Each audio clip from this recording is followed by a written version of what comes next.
মনে হচ্ছে যে সাংবাদিকদের উপর হামলা সবচেয়ে বেশি সুবিধা, যে কোনো বিচার পাওয়া যায় না। সাংবাদিকদেরকে আসলে মারলে কোনো বিচার হয় না।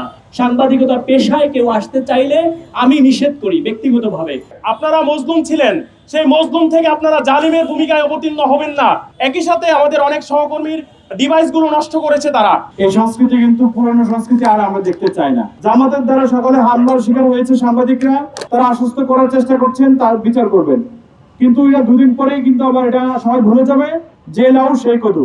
তারা যদি এটি বন্ধ করতে না পারে, এর পরিণাম কিন্তু আসলে ভালো হবে না। সবসময় বলেন যে স্বাধীন গণমাধ্যম চান, পূর্ব যে রোশানো ছিল গণমাধ্যমের সেটি চান না। অথচ দেখেন জামাতের প্রোগ্রামে গিয়ে সেই জামাতের আমিরের যে সকল কর্মীরা রয়েছে তারা গণমাধ্যম কর্মীদের কিভাবে বেধড়ক ভয় পেটায়।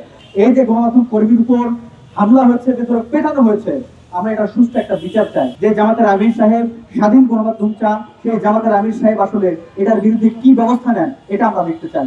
জামায়াতের আমির তিনি খুবই সাংবাদিক বান্ধব। আমরা দেখেছি বিভিন্ন জায়গায় তিনি যখন প্রোগ্রামে যান সাংবাদিকদের খুবই সম্মান করেন। তাদের কর্মীদের যারা রয়েছেন তারা যেন আসলে কেন দলীয় যে শৃঙ্খলা সেটা কেন ভুলে যাচ্ছেন। এবং আজকে যে ঘটনা ঘটেছে, কি বর্বরভাবে সাংবাদিকদের উপর আঘাত করা হয়েছে, এটা আসলে ইতিহাসকে হার মানায়। আমরা দেখেছি বিভিন্ন সময়ে বিভিন্ন জায়গায় সাংবাদিকদের উপর হামলা হলে তদন্ত হতো। এখন মনে হচ্ছে যে সাংবাদিকদের উপর হামলা সবচেয়ে বেশি সুবিধা, যে কোনো বিচার পাওয়া যায় না। প্রতি সপ্তাহে সর্বোচ্চবার বিকাশ পেমেন্টে 50 জন হবেন পেমেন্ট চ্যাম্পিয়ন। জিতে নিন টিভি সহ আকর্ষণীয় সব প্রাইজ। এই যে বিচার না পাওয়ার সংস্কৃতি, দলীয় শৃঙ্খলা বা আইনের ফাঁক প্রকৃতি তারা বেড়ে যাচ্ছেন, এই কারণে দিন দিন সাংবাদিকদের উপর নির্যাতন বেড়ে যাচ্ছে। আমরা আশা করি জামায়াতের আজকে যখন যে ঘটনা সেটা তারা পুঙ্খানুপুঙ্খ তদন্ত করে ব্যবস্থা নেবে।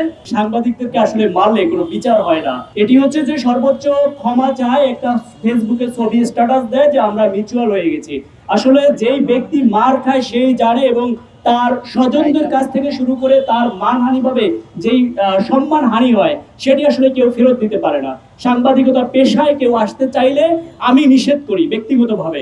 আপনারা জেনে থাকবেন যে এই সাংবাদিকরাই 24শে জুলাইয়ের আগে জামাত এবং জামাতের সবকিছু নিষেধাজ্ঞা ছিল, এবং তারা ফজরের সময় তারা মিছিল মিটিং করার চেষ্টা করত, এবং এই মাল্টিমিডিয়া সাংবাদিকদেরকে তারা মূলত ইনফর্ম করত, এবং তারাই মূলত এই সেখানে গিয়ে কভার করত।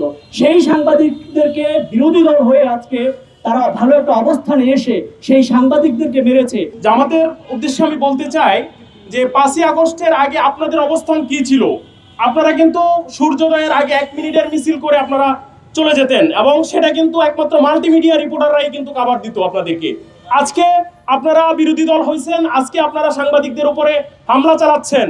আপনাদের উদ্দেশ্যে বলতে চাই, আপনারা মজলুম ছিলেন, সেই মজলুম থেকে আপনারা জালিমের ভূমিকায় অবতীর্ণ হবেন না।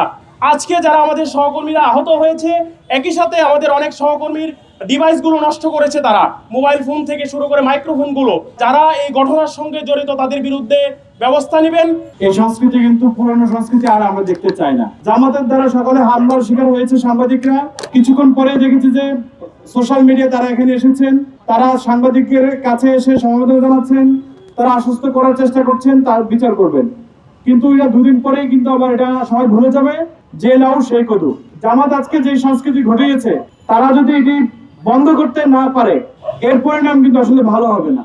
সাংবাদিকরা কিন্তু যখন কলম কিংবা ক্যামেরা উঠেই নেবে, তখন কিন্তু হাজারবার চিল্লাচিল্লি করলেও কিন্তু সাংবাদিকদের আপনারা পাবেন না।